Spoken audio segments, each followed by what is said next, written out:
Have you ever heard of an old PC game called The Theater? Yeah, I didn't think so. Probably because many people say it doesn't even exist. You see, The Theater is an old computer game released around the same time as Doom. Today, if you ever find it, it's only available on crappy bootleg CD-ROMs, which more often than not don't even actually contain the game. The actual legitimate copies that say they were released back in the day feature a blank cover with nothing on it but the sprite of what has since been named the Ticket Taker. He is simply poorly drawn, pixelated Caucasian bald man with large red lips wearing a red vest over a white shirt and black pants. He is completely emotionless, though some say if you smash the disc, his face is shown angry the next time you look at the cover. Though this is just as missed as an urban myth, what is peculiar about the theater, though, is that there is no developer named on the jewel case, nor a game description on the back. It is simply the Ticket Taker on a white backdrop on both sides. The game was initially known for its inability to install correctly. The installation process immediately locks up the computer when the user reaches the licensing agreement.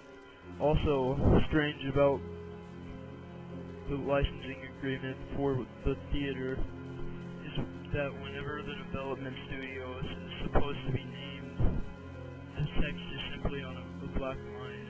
Anyways, most people have claimed to owning the original CDs and say that they figured out how to install the game by simply rebooting the computer on the licensing agreement with the disc still inside. Then they are prompted to press I agree on the startup. Then they continue the installation. The game starts up without any introduction besides a man that is simply the sprite of the movie theater's exterior on an empty city streets. The title fades in, and the three menu buttons, New, Game, Load, Options. Selecting Options immediately crashes the game to the desktop. Load is said not to function at all, even if you do not save the game.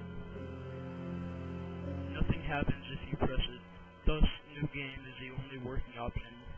Once it is selected, you are in the first-person view. You are standing in a dark movie theater hallway, with the exception of the Ticket Taker standing in front of the dark hallway, which one can only assume leads the theaters themselves. There's nothing to do but look at the poorly drawn, most illegible movie posters, or approach the Ticket Taker. Once the player moves towards the Ticket Taker, a very low-quality sound clip plays saying, "Thank you, please enjoy the movie," along with a speech box saying the same thing. You then walk into the hallway and the screen fades into black, and you're back in the empty lobby, and you do the exact same thing again and again and again. While this may sound like a really horrible game, a number of peculiar things occur as you continue to play it. The number of times that you have to continue into the hall after giving your ticket to the Ticket Taker before the strange events happen is unknown.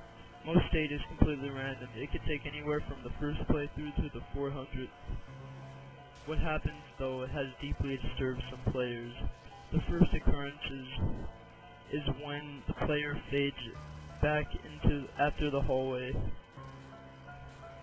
This time they will notice the Ticket Taker is completely absent. The player then, without any options, decides to walk into the dark hallway. The sound clip and text box mentioned previously still play in the absence of the Ticket Taker. But when the player walks into the hallways, the screen does not fade out. It goes pitch black as they walk deeper into the hall. But the player's footstep sound clip is still playing as they continue to push the up button on their keyboard. Those claiming to have played the original game report to have felt extremely uncomfortable walking down the hallway, anticipating the whole way something horrible happening. Well, eventually, the player is unable to move forward. There is nothing for a few moments before the strange sprite that is described as the Ticket Taker, but with a swirl face, appears and stands before the player. The original players of the game say their bodies immediately froze up and their stomachs turned when they saw this. The sprite, which has appropriately been named Swirly Head Man. Nothing happens as the Swirly Head Man stands before them. Then suddenly a hissing screech plays as the game glitches out. This lasts for a few moments, with the screeching being continuous. Then the players abruptly return to the lobby, with all the sounds and graphics being as they should be. The game continues normally for the next couple of cycles of entering the hallway, with a couple of original players claiming the Swirly Head Man would briefly appear and disappear in the corner of the screen as a brisk yelp sound effect plays. Then at some point after meeting the Swirly Head Man, the player sees the ticket taker pacing back and forth. Though there is no walking animation, the sprite's limbs are completely static, so he just hops up and down slightly as a substitute, with his eyes being wide and his mouth being open to simulate a worried facial expression. Some players noted that the movie posters had been replaced with images of the Swirly Head Man, which caused them to immediately turn their character's head from the posters and approach the ticket taker. Then another different low quality sound clip plays, but the speech box contains nothing but corrupted characters that cause whatever text would have been in the box to be completely illegible. Due to the extremely low quality of the sound, it is debated what exactly the ticket taker says at this point, though it is widely agreed that he says never reach the other levels. Then the screen fades out once again and returns to the player back to their starting point in the lobby. But the ticket taker is gone and the hallway is blocked with a large brick wall sprite. Touching the brick wall will immediately crash the game, and that's all there is to it. No one knows what the other levels are or how to gain access to them, nor is it known why the Swirly Head Man causes such acute fear in those who have seen him in the game. All the original copies of the theater have either been lost or destroyed, but the creepiest part is the fact that all the original players of the game claim to occasionally see a brief glimpse of the Swirly Head Man out of the corner of their eyes.